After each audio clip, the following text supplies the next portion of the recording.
जब जीरो दिया मेरे भारत ने नमस्कार साथियों, आपकी भारी मांग पर मेरी प्रथम वीडियो प्रस्तुति। शिक्षा मेरा अति प्रिय विषय है, इसलिए मैं शिक्षा पर लेखन कार्य करता हूँ। शिक्षा ही मनुष्य को पशु से भिन्न बनाती है। शिक्षा ही मनुष्य को धर्म, राजनीति, रोजगार और व्यापार का ज्ञान कराती है। अच्छी शिक्षा से वंचित प्राणी मनुष्य रूपी पशु बन जाता है। वर्तमान में सारे संसार में व्याप्त मैकाले शिक्षा अच्छे भले मनुष्य को बिकाऊ गधा बना रही है और मैकाले के कथन को सिद्ध करके दिखा रही है। ऐसा गधा बन चुका प्राणी विदेशियों को ज्ञानी समझकर उनकी नकल करता है, इसलिए अपने को भी सबसे ज्ञानी समझता है और अपने पूर्वजों व देशवासियों को मूर्ख समझता बताता है। शिक्षा का उद्देश्य ज्ञान प्राप्ति नहीं, सूट बूट टाई बेल्ट चश्मा धारण करना और येन केन प्रकारेण बंगला गाड़ी बैंक बैलेंस नौकर चाकर प्राप्त करना भर रह गया है। धन से प्राप्त इन भौतिक सुखों के अहंकार के कारण ही शिक्षित मनुष्य कभी संगठित नहीं हो पाते और अशिक्षितों और अल्पशिक्षितों के नौकर बन जाते हैं तथा इसी को अपना परम सौभाग्य समझकर अपनों को ही नीचा दिखाते हैं। ऐसे ही एक महामानव इलाहाबाद, मद्रास, दिल्ली उच्च न्यायालय के मुख्य न्यायाधीश, सर्वोच्च न्यायालय के न्यायाधीश तथा प्रेस काउंसिल ऑफ इंडिया के अध्यक्ष रहे मार्कंडेय काटजू जी द्वारा 2 फरवरी 2019 को उत्तराखंड के लॉ कॉलेज में आयोजित सभा में दिए गए व्याख्यान के कुछ अंश प्रस्तुत हैं, जिन पर आगे चर्चा करेंगे। जब जीरो दिया मेरे भारत ने। अभी मैं केरला गया था, मैंने बीफ खाया, कोई बुरी चीज़ मैं नहीं मानता हूँ। दुनिया खाती है, वो सब बुरे लोग हैं, आप ही साधु संत हैं, वंडरफुल। गाय को मैं घोड़ा और कुत्ता से ज़्यादा नहीं मानता हूँ, जानवर है। आप में मगर पगलेटी भरी हुई है, माता माता माता पागलों जैसे चिल्ला रहे हैं। आप गाय को माता मानते हैं? बताइए, सोचिए, कोई जानवर किसी इंसान की माता हो सकती है? ज़रा दिमाग है आपको कि गोबर भरा हुआ है? आप कहते हैं बीफ खाना बुरी चीज़ है। अरे दुनिया बीफ खाती है भाई, अमेरिका खाता है, यूरोप खाता है, अरब countries, Russia, China, Japan, Australia, Pakistan, Afghanistan, Thailand. देखिए, ये लोकतंत्र यहाँ का फर्जी लोकतंत्र है, कोई लोकतंत्र नहीं। देखिए, पार्लियामेंट्री डेमोक्रेसी चलती है मेजॉरिटी वोट पे, और मेजॉरिटी है कास्टिस्ट और कम्युनल। तो कास्टिस्ट और कम्युनल रूल हम पे हुकूमत करें। देखिए, too much democracy is also bad. आपके 80-90% of people are full of casteism, communalism, भरा हुआ है, गोबर भरा है सर में। देखिए, आप लोग प्रोफेसर हैं इस यूनिवर्सिटी के, चलिए मैं आपका अभी टेस्ट ले लेता हूँ। बहुत बड़े प्रोफेसर बन के आए हैं ना आप। ना समझिए कि आप बड़े PhD लिए हुए हैं और कोट और टाई पहने तो बड़े एजुकेटेड। मैं आपको ज़्यादा एजुकेटेड नहीं मानता हूँ, क्योंकि आप में भी यही कूड़ा भरा हुआ है, कास्टिज्म, जातिवाद। सर में गोबर भरा है आपके भी, माफ करिएगा। ये ना कहिए बड़े एजुकेटेड हैं। देखिए, एजुकेशन है कि ये टेस्ट ये है, आप में कास्टिज्म भरा है कि नहीं। ट्रूथ इज 95, मैं 100% नहीं कहता, 90-95% आप लोग प्रोफेसर्स के सर में ये भरा है कास्टिज्म। आपका बड़ा पिछड़ा समाज है, you are a very backward country. हम क्या तुमको समझाएं, जब तुमको अकल नहीं है, यहाँ गोबर भरा है, तो भैया मैं इसका, मेरे पास इलाज नहीं है।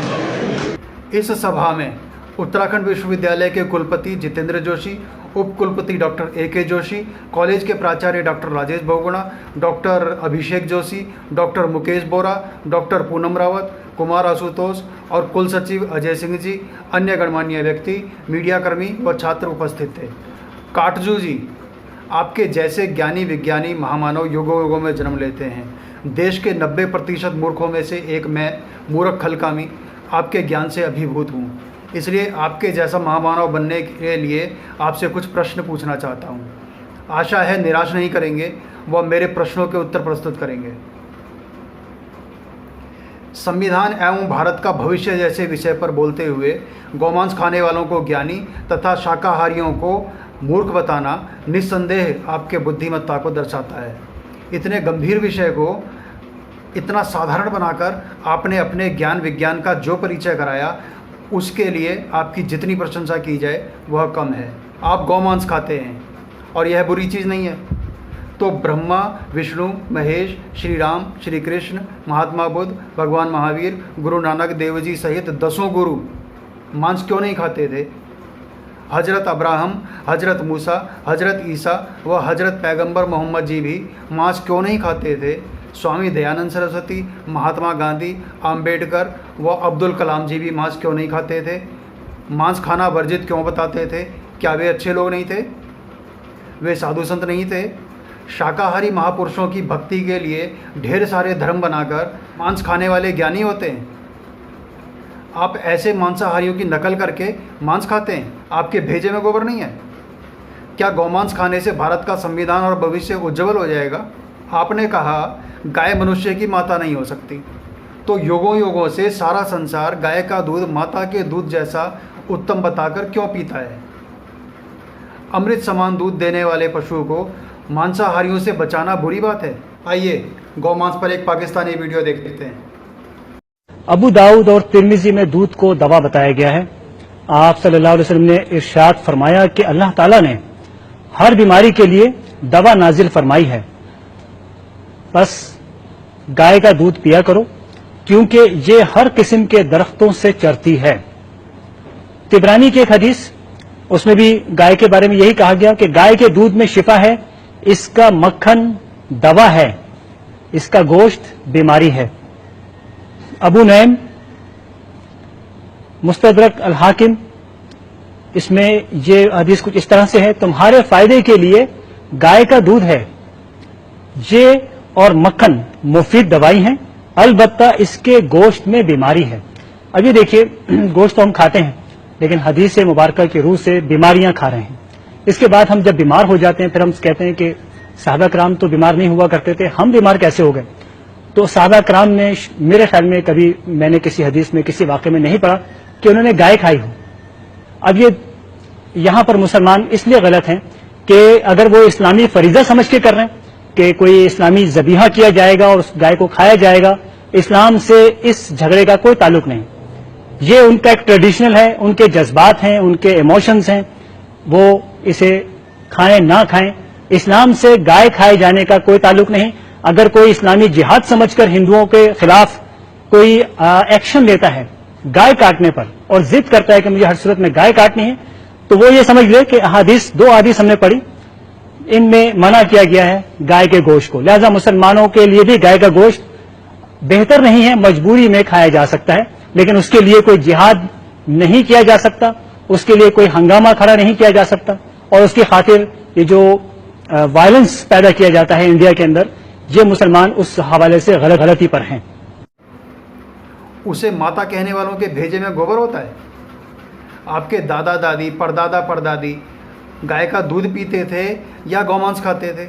यदि पीते थे तो उनके भेजे में गोबर भरा हुआ था, यदि नहीं पीते थे, गौमांस खाते थे, तो उन्होंने आपको गौमांस खाना सिखाया था? यदि नहीं तो उनके भेजे में गोबर भरा हुआ था।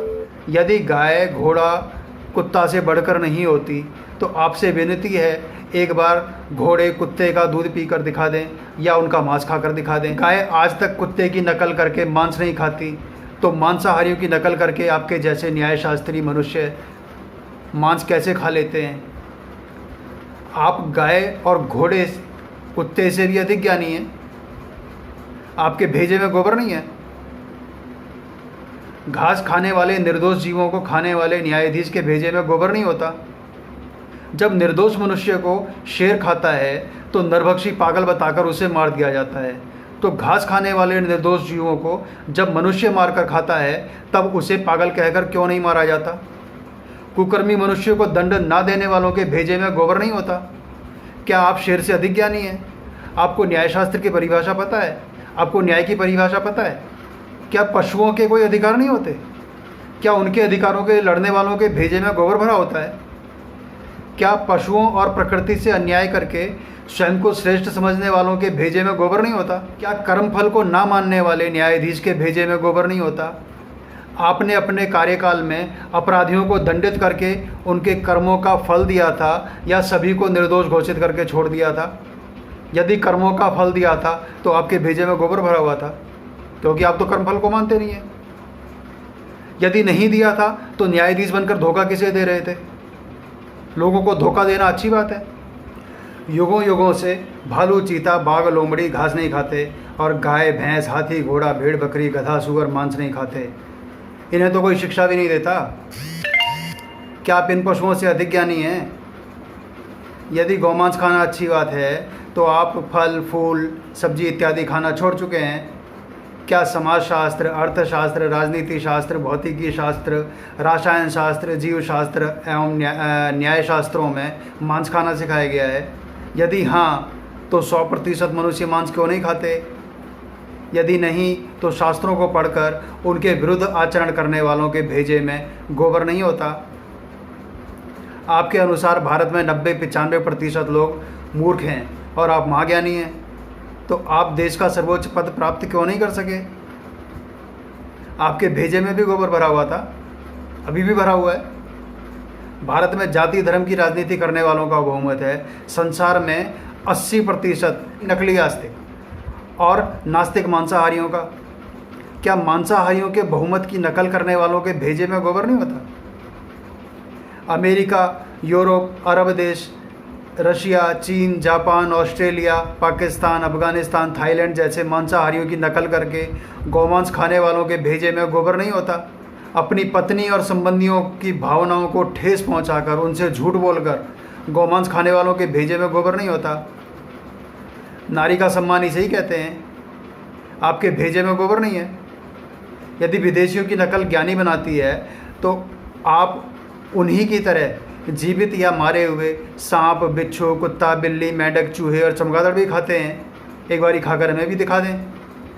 महीनों तक स्नान नहीं करते, कई बार विवाह किया है, कई बार तलाक लिया आपने, अपने चचेरे, ममेरे, फुफेरे, मौसेरे संबंधियों को भाई बहन नहीं मानते, अपने बच्चों को भी यही ज्ञान देते हैं।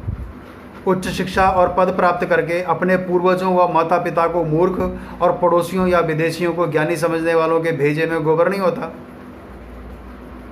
सभा में उपस्थित जिन विद्वानों को आप मूर्ख, अज्ञानी, बिकाऊ बता रहे थे, उन्हीं के टैक्स धन से आप वेतन और पेंशन पा रहे थे। वही आपके लिए ताली भी बजा रहे थे। तो अज्ञान और असभ्यता का गोबर किसके भेजे में भरा हुआ था? आपके इसी व्याख्यान से संबंधित अभी बहुत से प्रश्न पूछने हैं आपसे, जो अपने अगले संदेशों में पूछूंगा। कृपया एक वीडियो संदेश बनाकर मेरे प्रश्नों के उत्तर प्रस्तुत करें, जिससे आपके जैसे महामानव के ज्ञान विज्ञान का प्रचार प्रसार कर संसार को आपके ज्ञान के प्रकाश से आलोकित कर सकूं। आदरणीय साथियों और काटजू जी, विनती है, यदि वीडियो अच्छा लगा हो तो इसे लाइक और शेयर करें, कमेंट करें तथा चैनल को सब्सक्राइब कर बेल आइकन दबाना ना भूलें, जिससे संसार को काटजू जी जैसी विभूतियों की महानता का परिचय प्राप्त हो। जब जीरो दिया मेरे भारत ने